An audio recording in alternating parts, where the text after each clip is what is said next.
intelligent people. But it is you we are talking to, Mheshimiwa, No, not him. but I must give examples. Because also when you ask me a questions, because you, I must give it the in same thing. context. So I'd like to hear your accountability of the same Trevor, conversation. I must give examples of how leaders go. This is one leader called Gachagua. You have said, I also say the same thing. It's true. Because in our campaign, it's like a choir. William Ruto was a choir master. He was the composer of the song and the soloist. So while the choir members wanafuata what the choir master is saying, yeah, ndiye alituambia hiyo maneno. Sasa ulikuwa kwa chorus. Yeah, tulikuwa chorus. But have you now changed your mind? You know, me now, I'm a choir master. So those who are behind me so now, the song has now changed. I have a different song. Why should they believe you now But that the song was not my changed? song. It's just a song that you No, changed. it was still not the my same, song. You're still the same chorus, and now you're the choir master. That song was not mine. I was a member of the choir. Choir ilikuwa ya William Ruto. Ya kupiga Raila Odinga na Wajaluo. Sisi tulikuwa choir members. So tunafuata choir master. Ulikuwa unatumiwa wewe? We were members of the choir. But this new song, have you now changed your mind? I have said. Why should the people, I have given you an analogy. Why should the people believe a choir master or a chorus master who changes tune? It's up to the people to believe. It's like we're asking you. If they be, Hajabadilika. Amekuwa tu vile vuti ya matusi. Alitusi Raila mwaka 9. Sasa amerudi tu pahali alikuwa. Sasa ni kubadilisha tu Raila tu Gachagua. Wewe ukamtusi Uhuru Kenyatta ile enzi. Hata Raila wakati mwingine ukamtusi. Tofauti yako kati na yeye iko wapi? Nafikiri tuongee mambo ya maana ile itasaidia hii interview. Kuna masuala ya uadilifu na uongozi. Hiyo nimekataa. Kwa sababu sasa mnataka ikue hii interview ni mambo ya matusi. Mimi nimesema rais amekuwa akinitukana Nyanza for 5 days. Siwezi kuwa na interview kuendelea na mambo ya matusi ile rais anafanya Nyanza. Hiyo nimekataa. So you don't regret the statements that you made? I have said I have no regret at all. Okay. I have not abused anybody. I have just described a situation that is true and everybody knows it is a true situation. I have no regrets whatsoever. Okay. Let's talk about this broad-based arrangement. President William Ruto has been forging an alliance with the broad-based arrangement on ODM, which you strongly advised him against, telling them that they will regret working with him. What did you mean by that? That? What did you mean by the broad-based government will regret working with President William Ruto? Well, I was in coalition with William Ruto, and the minute he became president, he turned against the people who elected him. I know him. So mine, I cannot tell the Luo nation what to do, but I can only give a word of caution that Raila Odinga, in his greatness, has one great legacy. He founded and developed and grew a strong political party. I'm on record publicly saying how I admire, when he was alive and when he's dead, I admire ODM party and the quality of leaders that came through ODM. Will you be willing to work with ODM? I don't have a problem with anybody. I have a problem that ODM is on his deathbed. And we want a strong political party. Strong political parties are good for our democracy. When William Ruto decided to work with Raila Odinga was deputy, and I asked him, you had a lot of problems with this man. You told us this man is the cause of all Kenyan problems. You hated Uhuru Kenyatta with all your life and said so publicly for working with Raila Odinga. How come? After having a problem with Uhuru Kenyatta for working with Raila Odinga, you now want to work with Raila Odinga? What has happened? And he told me, we were quite close. He confided into me that we cannot allow ODM to be. We must destroy ODM. So we must get nearer Raila Odinga, get nearer ODM and destroy it so that we are able to govern. This is hearsay you're saying. So you're saying the president wanted to destroy ODM? Yes, he told me. But it is the same party he wants to work with now. How does that make sense? He doesn't want to work with ODM. He has destroyed ODM. ODM is a pale shadow of his former self. What will happen, and you tell me, this NDC that is scheduled for Friday, that is ODM's last supper, and I hear Ruto wants to attend. Let me be very candid with the ODM followers. That is Raila's legacy. Please don't allow William Ruto to destroy ODM. Because I have been in this space before. The only way a region can protect its interests in a government is through a strong political party.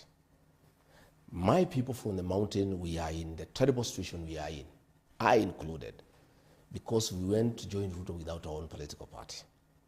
And he shortchanged us, turned against us, and can do whatever he wants.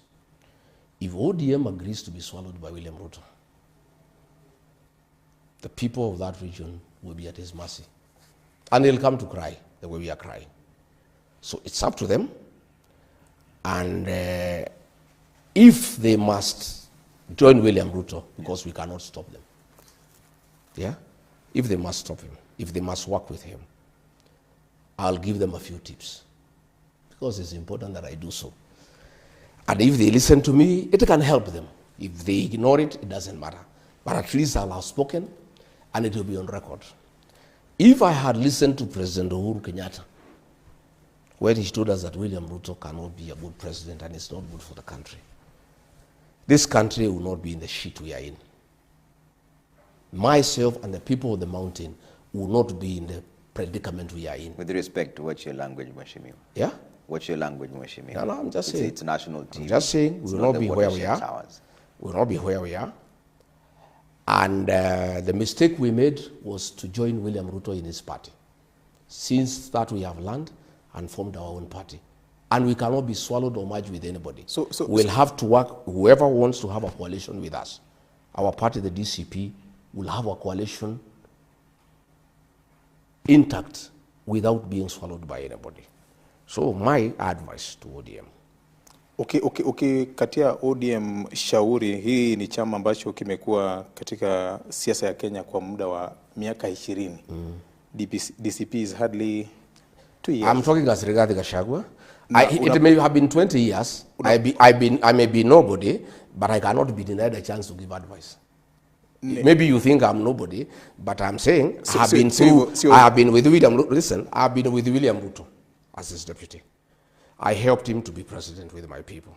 He shortchanged all of us. So I have something that I know that I can share because I can see ODM is being induced to work with William Ruto.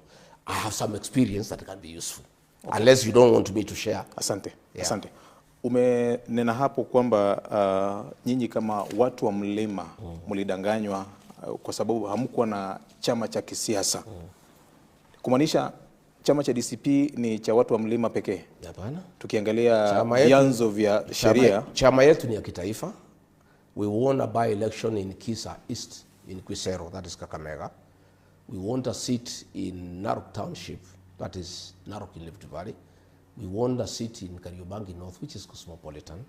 But every community has a political home. You know, the Luo Nation, their political home is ODM with other Kenyans. The mountain people, their political home is DCP with other Kenyans. The Kalenjin, their home is UDA with other Kenyans. So every community has a home politically, and that is the way it should be, and it must be that way. But I'm saying, what ODM should do, my honest advice, because I can see it being destroyed, and I can see them along the way crying the way the mountain is crying. One, ODM is owed 12 billion through the political parties fund. If William Ruto is serious that he wants ODM to stand as a political party, John Badi is the CS National Treasury. They should reduce, ODM should demand 12 billion shillings owed to ODM to be released to ODM so that financially they are independent and they can chart their own course. Number two, the president has been to Nyanza and made many promises. He has one budget to go. 2026-2027 financial year. Before the elections and after, he made a lot of promises to the mountain people. Mau Mau roads, this, that. Nothing has been done for 4 years. What ODM must make us reducible minimum? All those projects he has announced, they must demand that money be reflected in this last budget. Because if there is no money in the last budget, yeah, if there is no money in the last budget. That is just a campaign gimmick. Asante. Umesema Listen, let me say a few things I want to say. That money should be reflected in the budget. And it should not be a token. If the project is 1 billion, you can't put 50 million in budget for the next financial year and say the project is funded. The money must be put in the budget. Number three, whatever relationship, whatever agreement that they want with William Ruto, let them learn from me. It must be made public. If they are being promised that they will be given the deputy president, it must be announced publicly. Whatever they are being promised, there should be a public pronouncement. Because the mistake I made, we did some things under the table in writing. Even Musalia, they did the same. All those things were not honored by William Ruto. And I can tell the people of ODM, things they are agreeing with him, they will not be honored unless he makes a public pronouncement. And they should demand early enough so that they have time to look elsewhere in case they are not satisfied with what they are agreeing with him. Number four, and the most important, to make sure that ODM stands. William Ruto had no footage in Nyanza. He had no footage in Coast. He had no footage in Northeastern. He had no footage in Western. If ODM enters in agreement with William Ruto, they must demand that those areas are zoned for ODM so that they have enough members of parliament to be able to go into government with. But if they open up their strongholds to William Ruto and UDA that has no presence in those areas, they will be swallowed. And that is what is happening. Once those things are done, then if they want to enter into a deal with him, they are safe. And I'm just sharing this because, in my community they say, if you are beaten by a black snake, when you see a rope, you run away. A rope that looks like a snake. And I'm just saying, because I can see what is happening, I can see the same deception. The time he is spending in Nyanza, every day he is there, he spent more time, he was 9 years in the mountain. Nowadays he doesn't come. The same script. He was coming to the mountain, promising us goodies, promising us heaven, promising us all manner of things until we elected him. I can see the same script going on. And I have a responsibility as a leader in this country to tell the people of Nyanza, please, Asante. I've been through this. Yeah. My people have been through this. We are all crying because we were deceived. We were conned. I can see another con game going on. I can see deception going on. Please be aware. Okay. And if you don't heed and it happens, please never say Rigiji never told us. Wacha nikurudishe nyuma kidogo, Mheshimiwa Naibu wa Rais wa kitambo. Hapo awali ulisema huna shida na hii jamii. Unavyozungumza katika ile structure ya uongozi wa DCP, je, kuna yoyote yule ambaye anatoka katika eneo la Nyanza? Swali la pili, kuna wakati ulisema the position ya PS Interior na CS Finance ilikuwa a reserve of the mountaineers. Yes. Na bado unatuambia unatupenda? No, watu wa Nyanza. My friend, one, Mable Owino, the Deputy Secretary General in charge of strategy, is a Luo girl from Kisumu, very talented young woman, and she's working with me. When I was appointed Deputy President, my Chief of Staff was George Makeboy from the Luo Nation, a great administrator. Lakini aliondolewa baadaye akapelekwa mahali. Ruto alimtoa akampeleka